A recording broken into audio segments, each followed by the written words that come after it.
Man, I do love a lot of the characters in the original trilogy of Mortal Kombat. Those first three games were stacked with some awesome characters. But you know what? These games had some awesome characters too, as well as this game.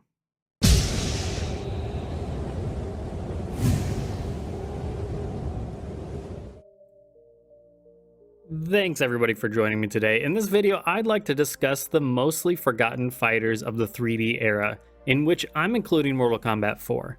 Longtime fans such as myself, who've been following the series for the past 25 plus years, have long wondered if we'd ever see some of them as playable again, as many of them have collected dust since their initial debuts in Mortal Kombat 4, Deadly Alliance, Deception, and Armageddon.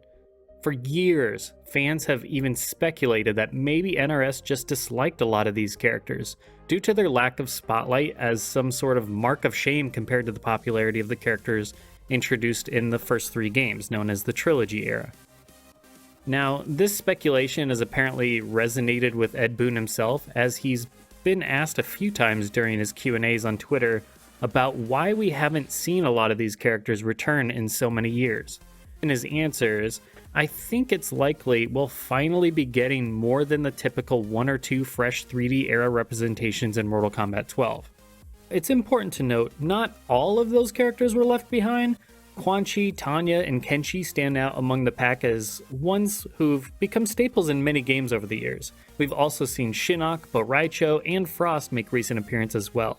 And let's not forget Fujin, who finally came back as DLC in Mortal Kombat 11, and he definitely was one of the most requested ones over the years. But those have been the exceptions. The majority of them never made it out of the 3D era beyond a cameo in story mode or in a character's arcade ending. I've long felt it a bit odd to keep introducing half a dozen new characters each game when there are still so many who have been left in the box for so long and have yet to make their NRS era playable debut.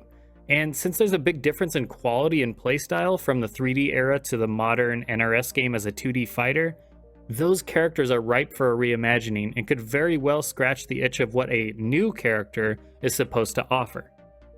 Recently on Twitter, Ed Boon has suggested that they like to rotate the cast out so other characters can get a bit of the spotlight, and now it may be time for some of those characters to get a bit of extra priority this go around in MK12.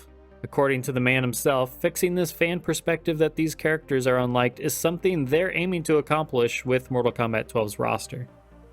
So disregarding the ones who have made a comeback and gotten their opportunity already, that leaves us with Kai, Raiko, and Jarek from MK4.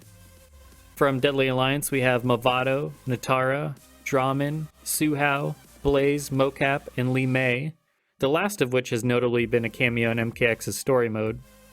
Havoc, Shujinko, Hotaro, Ashra, Dairu, Cobra, Darius, and Kira were introduced in Deception, and most of which have yet to make any appearance in NRS games, though Havoc and Shujinko have at least had some cameos in arcade endings.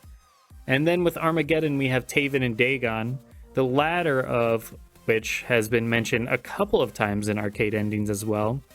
And of course we have Serena, who has never been playable on a roster outside of the handheld tournament edition and in the aforementioned Armageddon, where all characters were present on the roster, as was that game's gimmick. So she has cameoed in MKX and MK11, but still has yet to make a mainline non-all-in type of gimmick roster.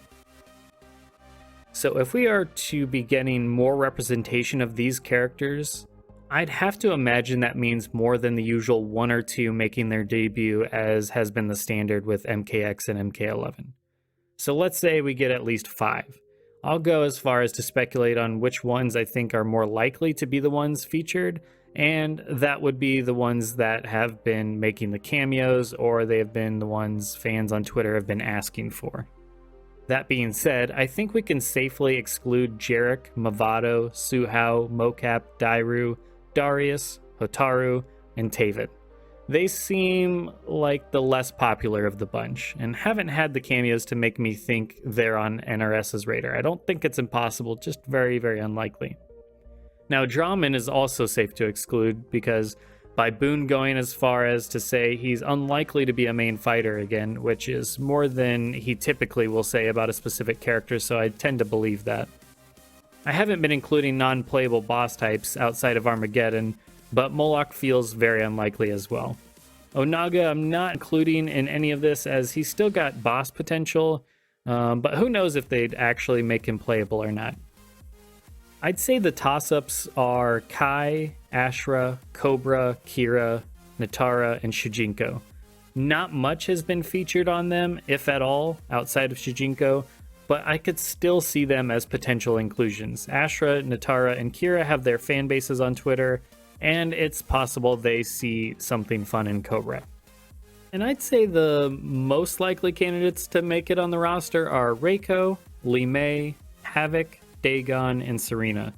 They have the most cameos in MKX and MK11 and generally have a good amount of fan demand behind them. Look, I know not every character introduced in this era of Mortal Kombat is the best or the coolest, but you know what? They deserve a second chance too. At least most of them do anyways. Hey, still got the coin. That being said, let me know in the comments below which of these characters you want to see return, and I'll check you guys out. What the fuck?